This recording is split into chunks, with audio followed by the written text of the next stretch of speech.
Hey guys, welcome to Top 1%. In today's video, I've drastically improved the production quality of my videos. I know I said it just the previous week, but this time I've done more than just changing the camera angle to place myself in front of the window. I got a new phone, so the camera quality is improved, and secondly, I got a new tripod stand with a ring light, which means the lighting conditions, I don't need to rely on whether the sun is up there, whether it's cloudy, whether it's nighttime, daytime, none of that. After making 90 videos on this YouTube channel, finally I got studio quality production. And it doesn't even have to be that expensive. You just have to invest in the basics and make sure you're doing things right. And that's what I'm doing here, because I'm in this for the long haul. I'm going to continue making videos until I run out of content ideas, which is never. So yeah, I'm excited about this. Let's get started right away. Usually I make videos that are realistic, something that can be applicable in your real life, about fitness, workout, motivation, diet, whatever.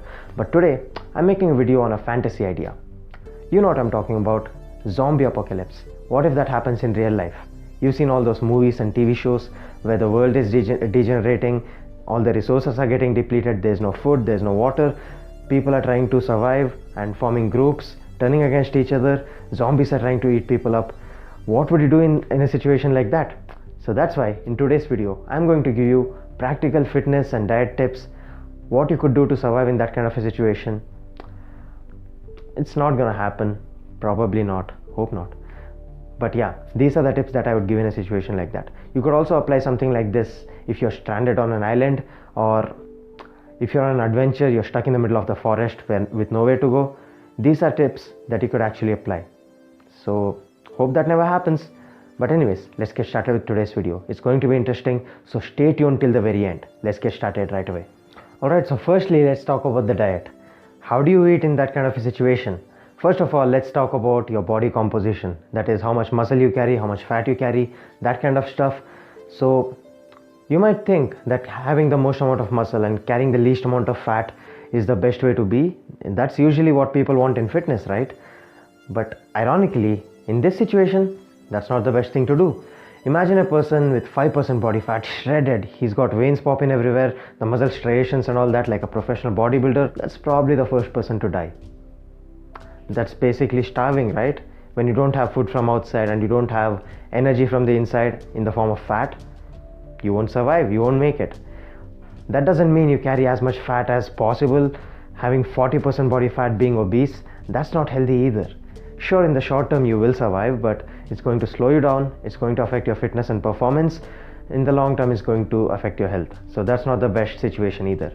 In this sort of a scenario, the ideal body fat percentage would be somewhere between 25 to 30% body fat. In that case, you would not be so fat that it's starting to affect your fitness, your performance drastically, but at the same time, you're not so skinny, you're not so shredded that not getting a little bit of food for a few days is going to kill you. So 25 to 30% body fat, that's the place to be. And talking about what you should be eating in a zombie apocalypse, first things first. It's a ruthless world out there. Everybody's trying to fight and claw for whatever they can get. It's not easy. The world is a war zone. You eat whatever you can get your hands on, and you just eat anything that's edible. True, but still, you need to be more smart about your approach to eating over here. First thing, water is really important. Whatever water you can find, just get it, store it, drink it. Water, you can't drink enough of it. That's the most important thing. Second thing would be protein. Protein is important. You want to preserve the amount of muscle you have, you want to recover, you want to keep getting better, you want to get stronger. Protein is important in the real world or in a degenerating world. Protein is needed. So what's the best source of protein in that case scenario? I'd say eggs are the perfect source of protein, because eggs can practically multiply, right? The chicken keeps laying more and more eggs, and then the process continues. It's like chain marketing of eggs. You know what I'm talking about. So eggs are amazing. It's a full, complete source of protein. Just the egg whites, that's pure protein. Egg yolk, that contains fats and protein. So egg is great. That's a sustainable source of getting your protein. That's important. So eggs, fruits, vegetables, and basic crops, that's all you need to survive. That's more than what you need to survive. So that would be my choices of what you need to eat, right? So yeah, create a sustainable ecosystem with these foods. And coming to how you can split your meals, I think intermittent fasting would be the best way to go in this scenario. Trying to find meals throughout the day, 5 to 6 meals, not happening. If you just try intermittent fasting, you'd probably have to eat 1 or 2 meals, which is more practical, more sensible in this kind of a situation. So yeah, why does it work? Because when you eat fewer meals, you get to enjoy those meals more. You get to eat to your fullest at least in those 2 meals, rather than starving yourself and eating like a parrot throughout the day. You know what I'm saying? So eating fewer meals while fasting, that's a good way to go. And also, what do you avoid? Alcohol, smoking, drugs, stuff like that. It's bad in the real world anyways. In this kind of situation, when you don't have enough nutrients to carry you, you don't have enough energy, enough food, it's the worst thing anybody could possibly do. So stay away from stuff like that. Intermittent fasting would be a good idea. And remember, muscle needs energy to be sustained, and fat, it itself is energy. It provides for energy. So don't think carrying the most amount of muscle is the best thing to do in this kind of a situation. Carrying some amount of fat with enough muscle to assist with your performance, that's the way to go. And the next point I want to talk about is sleep. If there's one point from this video that you're going to take into your real life, is going to be this one. Sleep is really important. That's when your body rests and recovers, right? So it's really important, and I suggest you get 8 to 10 hours of sleep. That's a lot, right? And why? Because the more time you spend staying up, the more time you're going to spend hungrier, the more time you'd want to eat. So sleeping, it kind of curbs your appetite a little bit, and also, of course, it's going to help you recover. It's going to help you feel more energetic, and why not, right? It's more safer than being out there trying to fight out the zombies and doing whatnot. So sleep for 8 to 10 hours, that's definitely the biggest tip that I'd give in this video.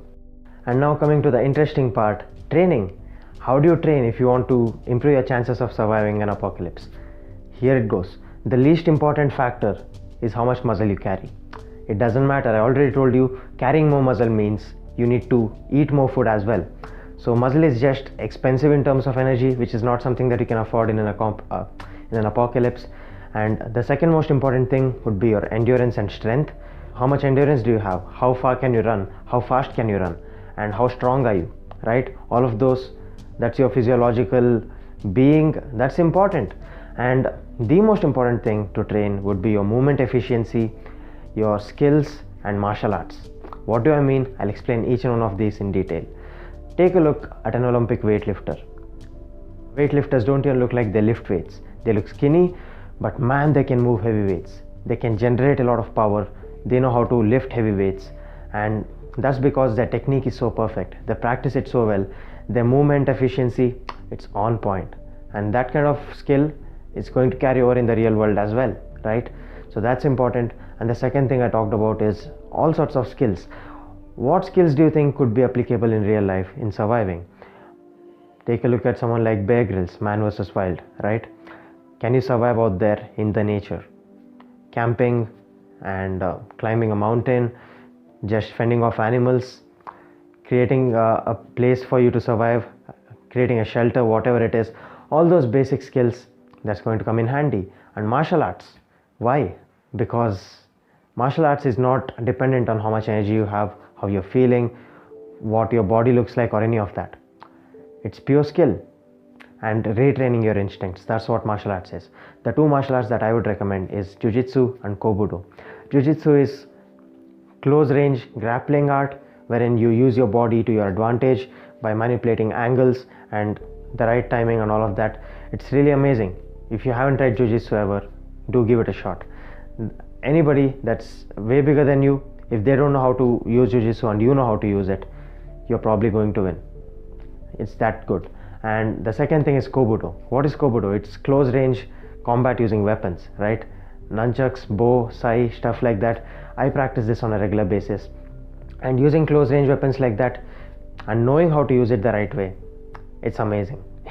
I can guarantee you, if you know how to use that in a real life situation, you're probably going to survive a zombie apocalypse. And your chances of surviving is way, way, way higher than somebody who doesn't know how to do that. So that's what your focus needs to be on when it comes to training.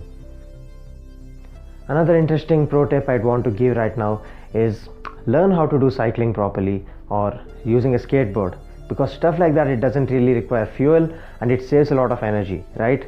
those are just machines that are invented to make human work easier, so you don't have to use your body's energy to move around. Cycling, skateboard, that can really help you move around easily and save a lot of energy. That's helpful. And another thing in terms of getting all that energy you need is storing food, right? What sort of food am I talking about? Anything that contains a lot of energy, like energy bars, something like Snickers, dry fruits and nuts, and olive oil that contains a lot of calories. So just store stuff like that, it's going to help you out a lot. I talked about this in my videos before, where I talked about foods to avoid when you want to lose weight, right? So if you're eating these calorie dense foods in that situation, you won't lose weight, and in this situation you do not want to lose weight. So these are the foods that you need to consider. That's all I got in today's video. It's a little weird for me. I'm thrown off my game a little bit talking in front of this camera with the ring light. It's so bright, it's literally blinding me, and then all these wires set up around me. I'm recording the audio separate from my phone, so yeah, it's going to take me some time to get used to it. And thank you if you stuck along until this deep into the video, and I appreciate the support to anybody that's been doing it so far. And do like the video, share this video to all your friends who like zombies or surviving, anything, just share it, and subscribe to my channel, hit the bell icon. And until next time, take care, stay hungry.